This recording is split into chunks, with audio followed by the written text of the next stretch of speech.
This is a new memory learning memory. It is a good thing for you to get enough sleep, and a bad thing for you if not. People need to sleep before learning, and people also need to sleep after learning. When you are asleep, the memory can consolidate all the information into your brain. From this point, it may only get worse. Not only will I tell you about the wonderfully good things that happen when you get sleep, but the alarmingly bad things that happen when you don't get enough, both for your brain and your body. Let me start with the brain and the functions of learning and memory, because what we've discovered over the past 10 or so years is that you need sleep after learning to essentially hit the save button on those new memories so that you don't forget.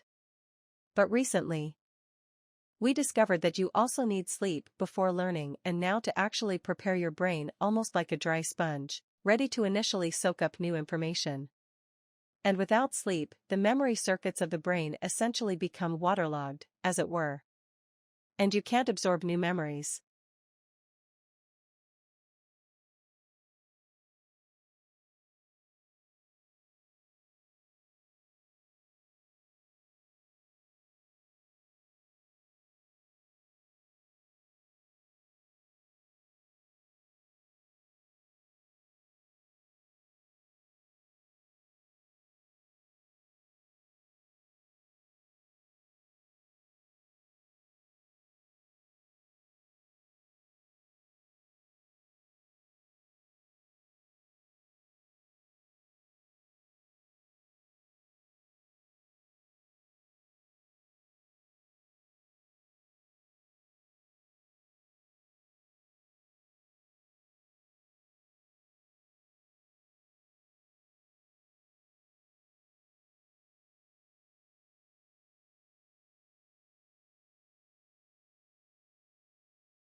Musicians are said to have better language skills. And scientific studies have backed that up. But it's not clear why that might be the case. Now a study of 74 Chinese kindergartners suggests 6 months of piano lessons can heighten the brain's response to changes in pitch. And kids who got piano lessons were also better at telling apart two similar-sounding Mandarin words, which contained different consonants, than were students who got extra reading training or who just went through regular kindergarten. The results are in the proceedings of the National Academy of Sciences. Mandarin is a tonal language, the famous example being the word ma, which can mean mother or horse, depending on its pitch. So might musical training translate better to Mandarin than, say, English? Yeah. It's possible that influenced the results, said Robert D. Simone, a neuroscientist at the McGovern Institute at MIT. But he says other studies do back up the fact that music lessons benefit language learners, even in countries without tonal languages. And what our study added on top of that was also some idea of the neural basis.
Your accent really reveals a lot about who you are and your identity. It will tell people what your native language is, be able to tell you probably where you come from. Mark Pell, a communications professor at McGill University in Montreal. And according to Pell, one reaction to a different accent can be a bias against that person. Previous research that has been done elsewhere showed that people who have an accent tend to be trusted less, simply because they have an accent. But the idea that we would have a bias against anyone who sort of doesn't sound like us, I think probably relates to some sort of evolutionary or long-standing suspicion we have of outsiders or strangers. So this might be sort of an ingrained response that we have to the accent.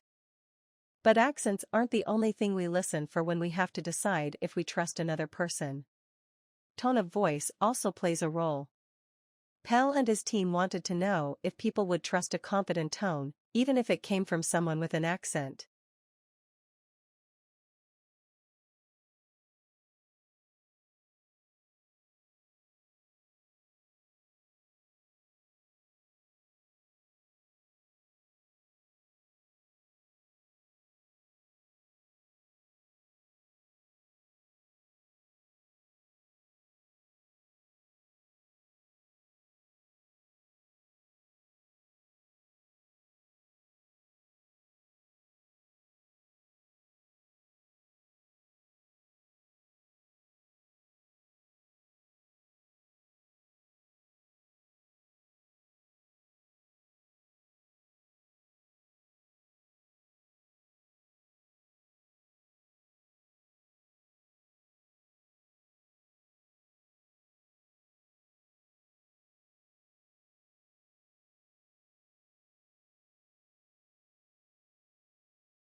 Green chemistry is a concept designed to develop technologies which allow chemistry to be practiced with minimal damage to the environment or in an environmentally compatible way.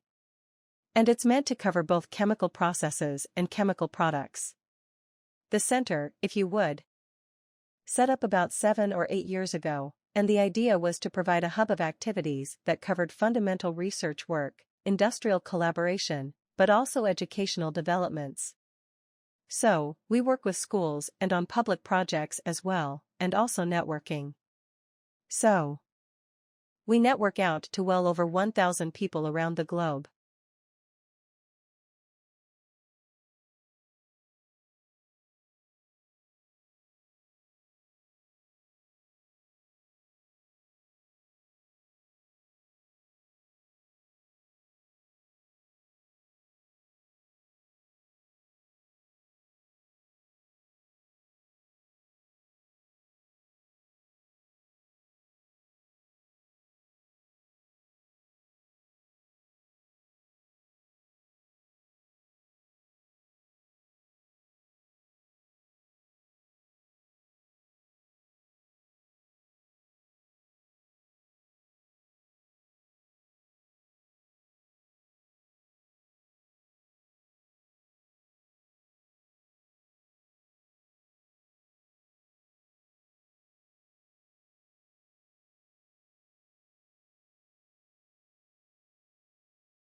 One day the banana is perfect. Bright yellow, firm, flavorful. But even within that same day brown spots appear on your perfectly ripe banana, its flesh turns mushy, and it's destined for the compost or at best, banana bread. But scientists are developing a way to extend the life of ripe bananas. It's a spray-on coating made from chitosan, a substance found in crab and shrimp shells. The new gel can be sprayed on bananas to slow the ripening process by up to 12 days. Like other fruits, bananas remain alive after being picked, and it actually continues to respire. This means that they take in oxygen and release carbon dioxide. The more the banana breathes, the faster it ripens and then rots. Bananas ripen more quickly than most fruit because they don't naturally slow the respiration after being picked. In fact, it speeds up, causing bananas to become mushy. Chitosan not only kills the bacteria on banana skin that then leads to rot, it also significantly slows down the respiration in the first place. So bananas won't drive you bananas.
Let's imagine a college student being late for class.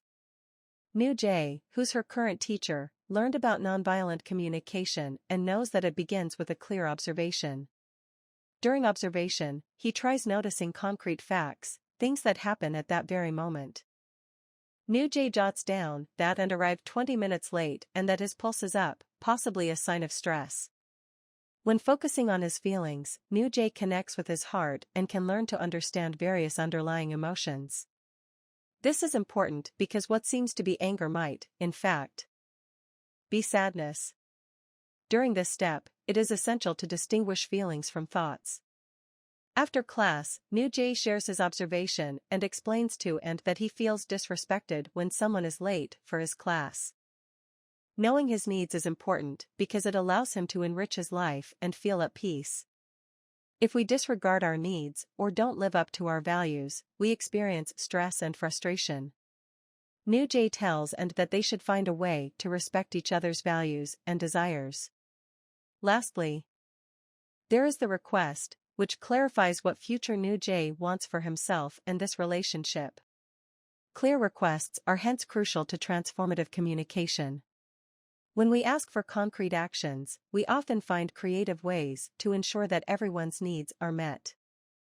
New J asks and not to come to class at all if she happens to run later more than 1 minute.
I actually think we oftentimes confused skills and skills development with education.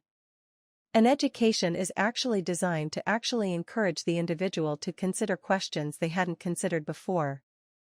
To actually be able to assemble a vast array of information and then to synthesize that information and to come up with perhaps what one would think of as new answers.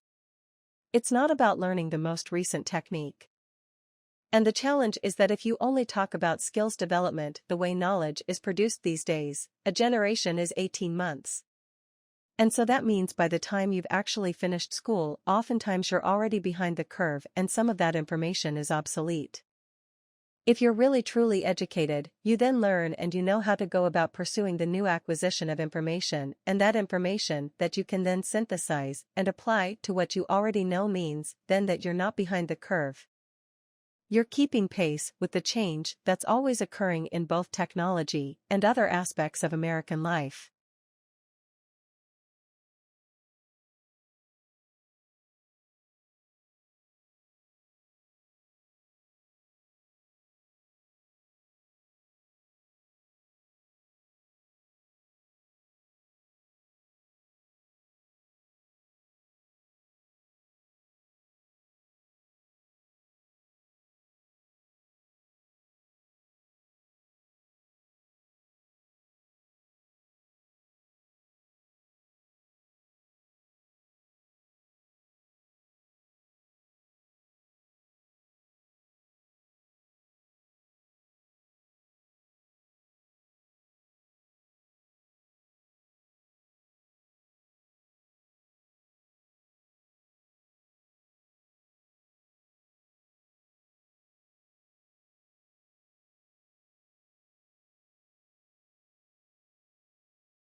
By now, a lot has been said about the marshmallow test.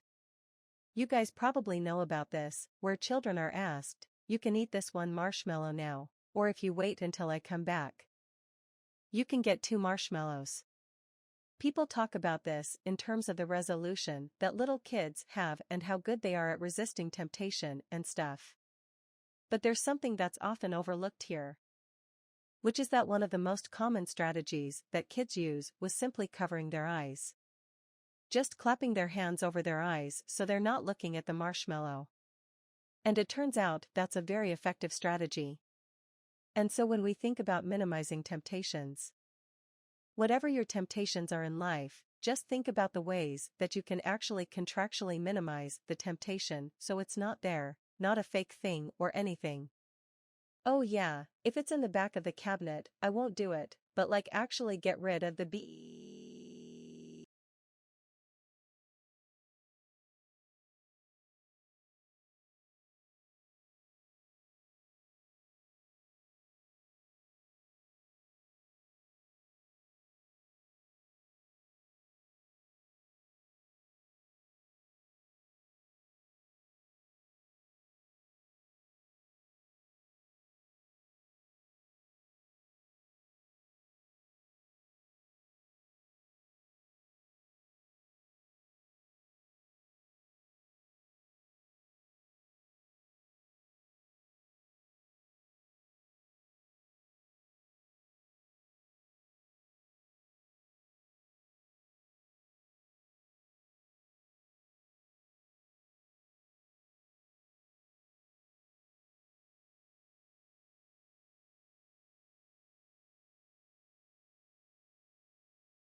As many of us broil in August heat, the Mars rover Spirit is hunkered down to survive a far more brutal season, a Martian winter. Spirit's been on Mars since January 2004 and already reside previous winters, which run from May through November, with subtype hypothesizing Spirit at a weak angle. The rover hibernates and uses the scant solar power to recharge batteries and heat itself to -40 degrees. At least, that's what's cautioned in previous winters. This winter, the game little unit just doesn't have enough juice to keep its heaters on. So temperatures inside the rover will plunge to a frigid -67 degrees Fahrenheit. When NASA scientists began signaling Spirit on July 26, they hoped to receive a plainness beep back, but so far there's only silence. The researchers say that in about 2 months sunlight will start to increase again through March 2011. If we haven't heard from Spirit by that point, then the likelihood is that we never will. The rover was timed to work on Mars for 3 months, but was mobile for more than 5 years. Now mission scientists wait through the Martian winter to see if this ET will phone home.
If you get a scratch, your skin can heal itself. But if your car gets scratched, it stays scratched. Scientists at the Reality of Southern Complementary think they may have solved that problem. They've developed a new venereal that can self-heal planets when exposed to sunlight.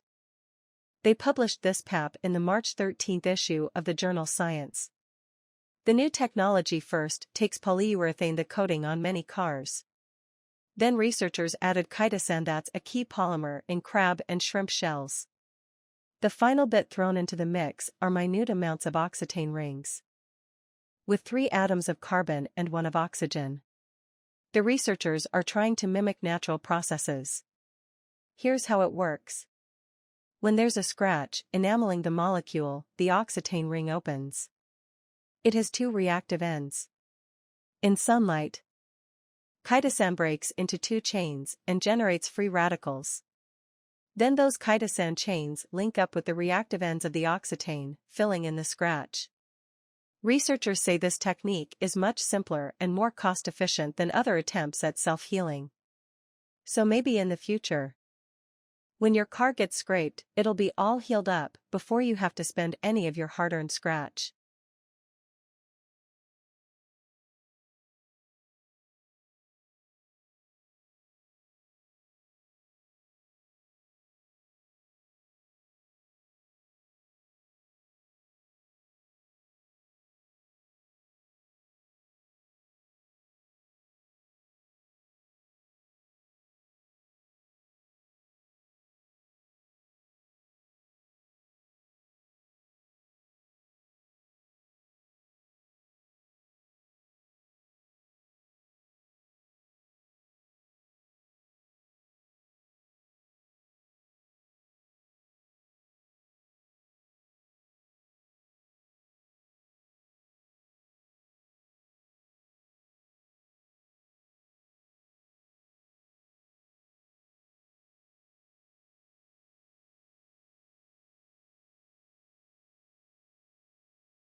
Digital scans of archived materials are provided with a small fee.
There is a fitness center next to the student union.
Optional tutorials are offered in the final week of a term.